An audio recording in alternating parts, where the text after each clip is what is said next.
Hey guys, classichomer here, welcome back to Let's Play Dragon Quest VIII. Now, over there in the distance, you can see the waterfall cave. So it shouldn't be, too long of a trip to get there.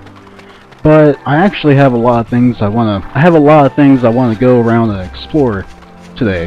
A lot of places I want to go, at least.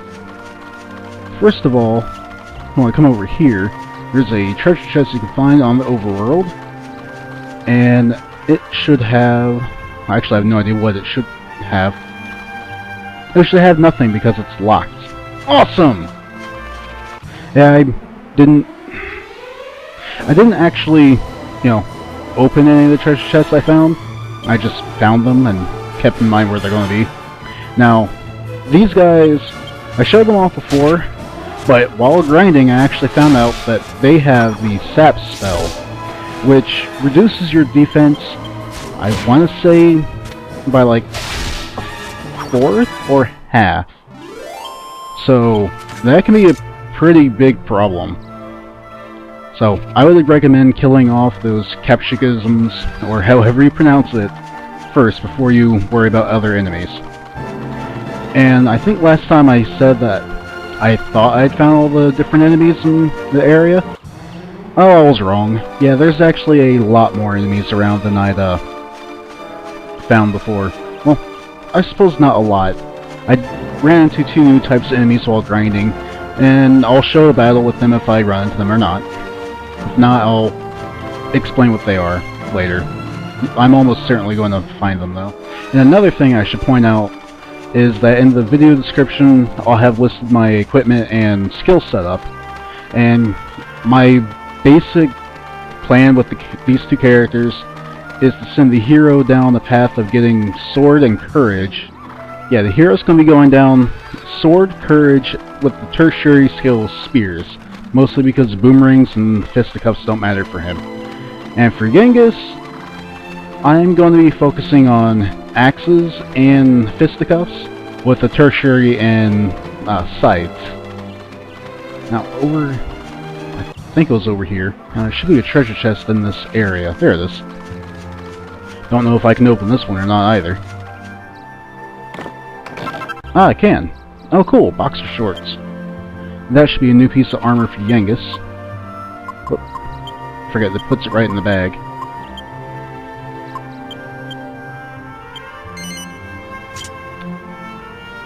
Okay, so that actually... yeah, that's better than what we had before. So that's good. And you can see off in the distance there, it's a castle covered in vines and with a dark cloud over it. It's just like the one we saw in the intro. And here's a new enemy that I didn't see before. These guys can be a bit of a pain in the ass.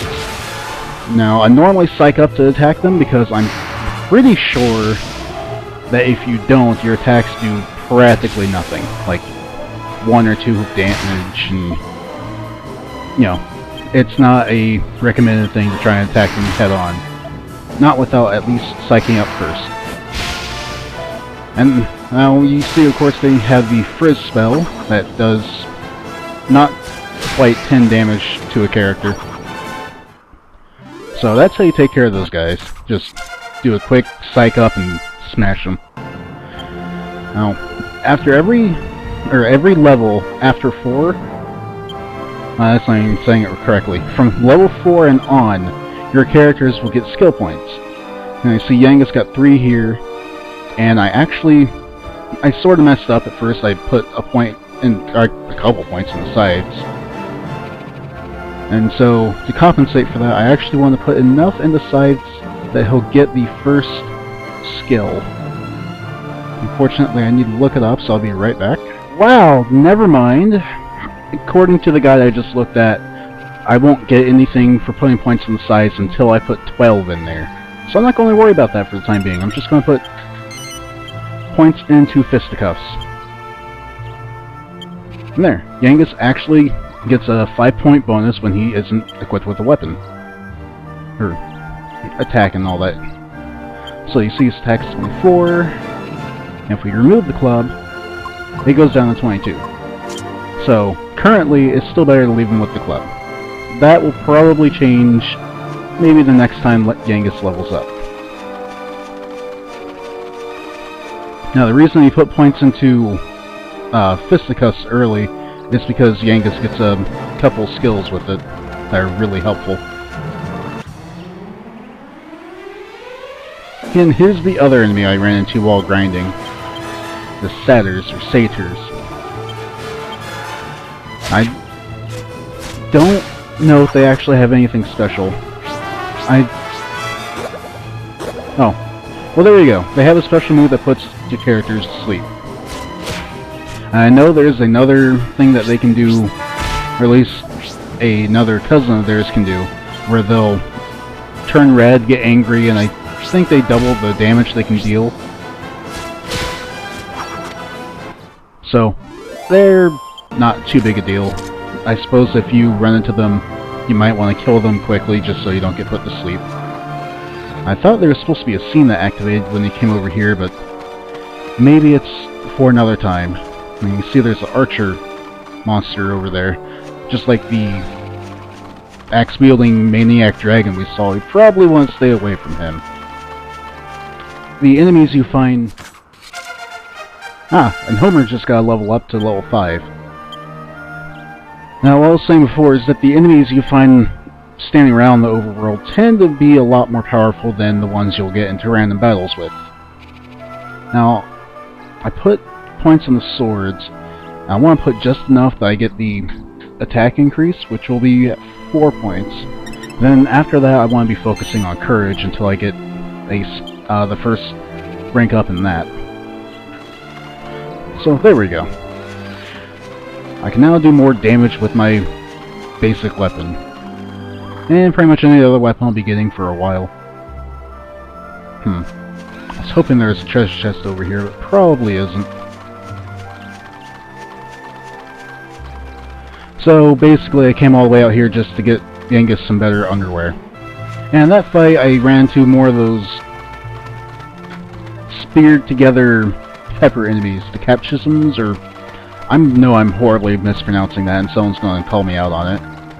But they cast sap in that battle on my hero, and it took his defense down by 10. Whatever, some slimes. I'll talk through this fight. I also tested out my theory of using Psych Up on the fire spirits. When I attacked them normally, I was only dealing about 3 damage, 3 to 4, and it took around 4 to 5 attacks to kill them, whereas Psyching Up for the first turn and attacking the second turn kills them right away. So that theory definitely proves true. And I should probably go ahead and rest up at the end.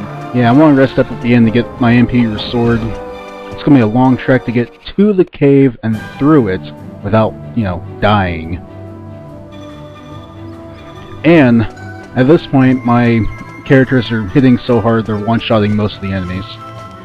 Fire's still burning. How much money do I have right now? Only 220. I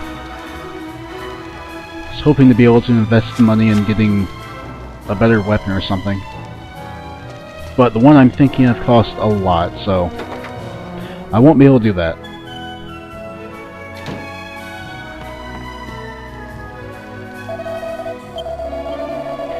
So I think what I'm gonna doing here is watch Trode work on something in the carriage. Or the wagon.